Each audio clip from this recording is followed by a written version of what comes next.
Hey friends, I'm going live because I want to talk to you about planning. I know planning can be very overwhelming, especially middle of the year. You know, we hit our groove like November, December, January comes back. I have to go back to school tomorrow, and I'm thinking, what am I supposed to do again? So I thought this would be a great time to talk about some of the ways you can make planning a lot easier on yourself. And so I'm going to go ahead and keep talking because I know some of you are going to be watching this later on. You're going to be replaying it. So our topic for today is why you should repurpose resources and activities to help yourself with your planning. I know this sounds like such a simple concept, but I think it's highly underutilized.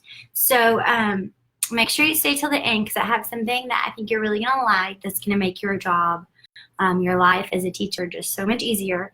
But we're going to start with what I mean by repurposing material. So as a teacher, you spend a ton of time planning out different activities. You research your standards, you know what your students are supposed to be doing, you go find the activities, and then it's just like done. Like you did your activity once, and then you're just done with it. And you just put it in your filing cabinet for the next year, and you think, oh, well, at least I have this next year. Well, why not just go ahead and use it again now? And if you do this while you're planning and you're very purposeful with it, you not only save yourself time, but you're not having to find as many resources.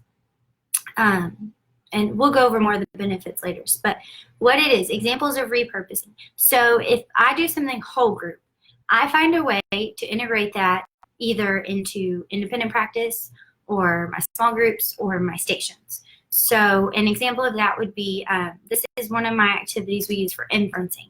And you can find these photographs in my Teachers Pay Teacher store, but you honestly don't have to buy anything. You can just find photographs in magazines, things you already have. Basically what we do whole group is we talk about what is an inference and how do you inference and what do I already know plus what do I see, now I can infer. And so students take a photograph like this one, a boy, he's got a map. So they would say, well, I see a map and I know that you use map to go places. So I think the little boy is trying to go somewhere. So we would do this whole group, like, I don't know, 10 pictures, and then we would do it for independent practice. So total, it would probably take us 10-15 minutes. So instead of just putting this back in my filing cabinet for next time, for next year, I'm going to put it in a station. It could go in a variety of stations, but in my classroom, it goes in my writing station. And so that's one way. You can always take something whole group, and then after you've already practiced it, you just move it to a station. Another example of things you can reuse whole group is that if you use a mentor text for reading, for your reading mini lesson, let's say you used Duck on a Bike for inferencing, you can find a way to use that same mentor text again in your writing lesson. So maybe you're learning how to write stories with a beginning, middle, end. You're trying to teach your kids how to sequence. Instead of having to read a whole new book, you just reference back and be like, hey guys, remember when we read Duck on a Bike earlier today? Now, let's kind of sequence through that story. First, next, then last. How did the author put all of these in order in a way that helped you understand the story? Now let's see if we can do that in our writing. So first way you can repurpose is go from a whole group to a station. You can reuse your mentor text. And I've also seen several teachers who do the same mentor text for the whole week. And so they just pull things like one day they'll do problem solution, they'll do character, and so on. So they're saving time in their day by not having to read a full book every single day. And then when they have like a good 5 or 10 minutes later on, maybe before lunch or after they leave, that's when they read their mentor text for the day. So there was whole group to station, use your mentor text again. And then now the other one is whatever you do in a whole group, do the same thing in a small group.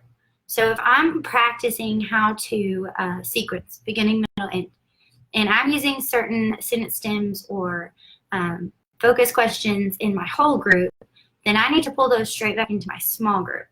So whenever I'm planning my whole group, I'm also planning small group at the same time. You can use the same book from your whole group, or you can just find similar books. But it's going to really tie in your entire classroom. And it takes a little bit of planning, and you have to be intentional with it. But if you can kind of take a step back and say, I'm going to repurpose 5 whole group activities in the next 2 weeks. Well, then that's 5 things that you don't have to plan. That's 5 stations or small groups or mentor texts that you're actually saving yourself time. So the benefits for you, you're saving time. You're not having to spend near as much time planning. You are saving resources. So instead of having to go buy more resources, make more resources, whatever it is, you're reusing what you already have instead of just shoving it in your filing cabinet for the next year.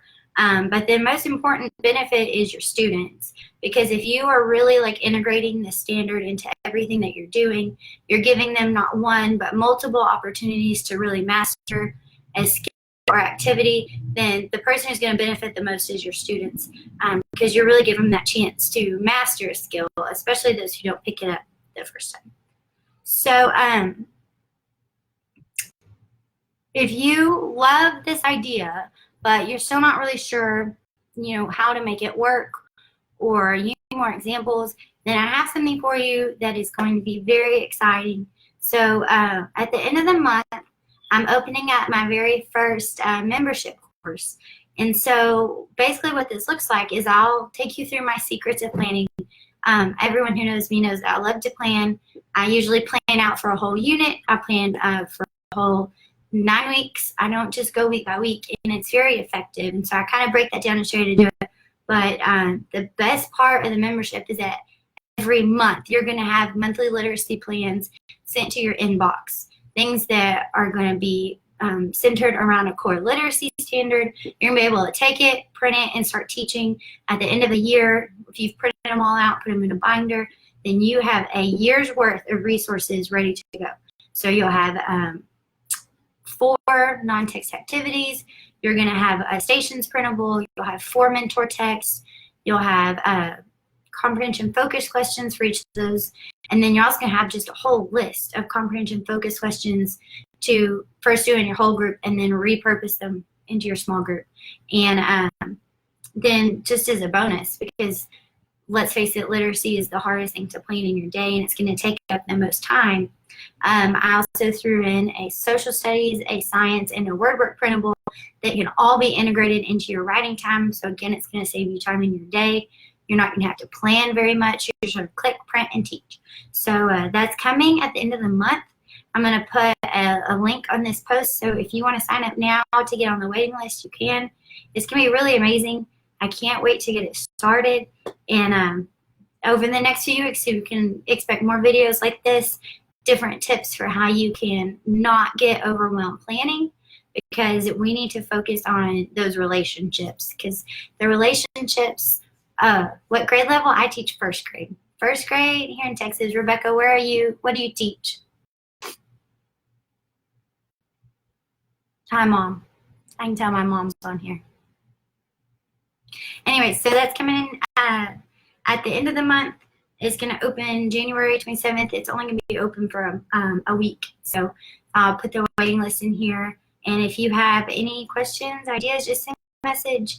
And some of the videos you can look forward to this month are how to break your planning down into steps, why you need non-text activities, why whole group's not dead, all sorts of things come in your way. So thanks for watching. I'll see y'all next week.